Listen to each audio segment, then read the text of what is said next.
झिंझाना में दबंग property dealer पर जमीन हड़पने की साजिश का आरोप, पीड़ित ने डीआईजी से लगाई गुहार। शामली जनपद के कस्बा झिंझाना में एक प्रॉपर्टी डीलर पर जमीन हड़पने और पीड़ित परिवार को लगातार आतंकित करने के गंभीर आरोप लगे हैं। कस्बा निवासी मोहम्मद खालिद पुत्र वाहिद हसन ने अपनी पुत्री के साथ सहारनपुर डीआईजी कार्यालय पहुंचकर प्रार्थना पत्र देते हुए न्याय की गुहार लगाई। पीड़ित खालिद का आरोप है कि प्रॉपर्टी डीलर प्रदीप पुत्र सेवाराम ने बिना उनकी अनुमति के उनकी भूमि पर अवैध प्लॉटिंग कर दी और जमीन पर खड़े शीशम के हरे पेड़ों को भी कटवा दिया। खालिद का कहना है कि उन्होंने कई बार स्थानीय पुलिस से शिकायत की, लेकिन उनकी सुनवाई नहीं हुई।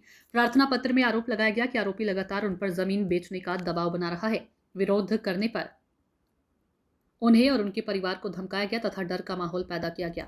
खालिद ने आरोप लगाया कि उनके पुत्र को बुलाकर धमकियां दी गई और कई बार मारपीट की घटनाएं भी हुई है। इतना ही नहीं, आरोपी पर रात में घर में घुसकर जान से मारने की धमकी देने का भी आरोप लगाया। पीड़ित का कहना है कि उन्होंने जिले के वरिष्ठ अधिकारियों से भी शिकायत की, लेकिन अब तक उन्हें न्याय नहीं मिला। लगातार मिल रही धमकियों के चलते परिवार भय और असुरक्षा के माहौल में जीने को मजबूर है। गुरुवार को डीआईजी सहारनपुर को दिए गए प्रार्थना पत्र में खालिद ने पूरे मामले की निष्पक्ष जांच कराकर दोषियों के खिलाफ सख्त कानूनी कार्रवाई तथा अपने परिवार की सुरक्षा सुनिश्चित करने की मांग की है। आपका शुभ नाम जी? सर, मेरा नाम मोहम्मद सिद्दीकी। अच्छा, तो आप जो डीआईजी ऑफिस आए हैं, क्या पूरा मामला है आपका? सर, ये जो है ना सर, पति पंकज 1.5 साल पहले हमने इन लोगों को ज़मीन दी थी और सर इन लोगों ने बहुत ज़्यादा दबंगबाजी दिखाई हुई थी मेरे परिवार के ऊपर।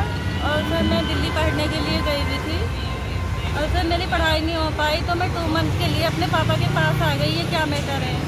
तो सर मैंने सारा मैटर देखने के बाद मैंने बोला आपका तो टाइम कंप्लीट हो गया, आप ऐसे कैसे परेशान कर सकते हैं मेरे पापा को?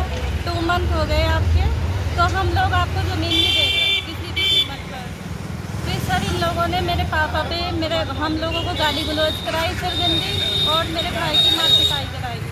मैंने ये बोला नहीं, ऐसे नहीं होगा। फिर सर हमने एसपी सर को अपनी एप्लीकेशन लगा दी और सर इन लोगों ने दबाव बनाकर मुझे कितनी बार थाने बुलवाया सर, और कहने लगे ये ज़मीन तो हमारी ही है। मैंने पति पंकज से बोला नहीं, ये ज़मीन मेरे पापा की है, मैं आपको ज़मीन नहीं दूँगी।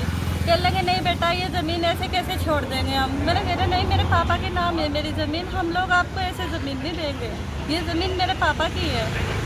बस ऐसे इनका वो चलता रहा। फिर एसएचओ सर के पास मैं 5-6 बार जा चुकी और लास्ट में सर ने मुझे बहुत ज़्यादा इमोशनल कर दिया। एसएचओ सर ने उन्होंने बोला बेटा आपको 2 करोड़ देने पड़ेंगे। 1 करोड़ 75 लाख की तो सर ज़मीन, तो 2 करोड़ मैं कहाँ से दूँगी? सर मैं बहुत ज़्यादा इमोशनल हो गई और मैं रोते हुए बोला कि अब मैं डीआईजी सर के पास जाऊँगी।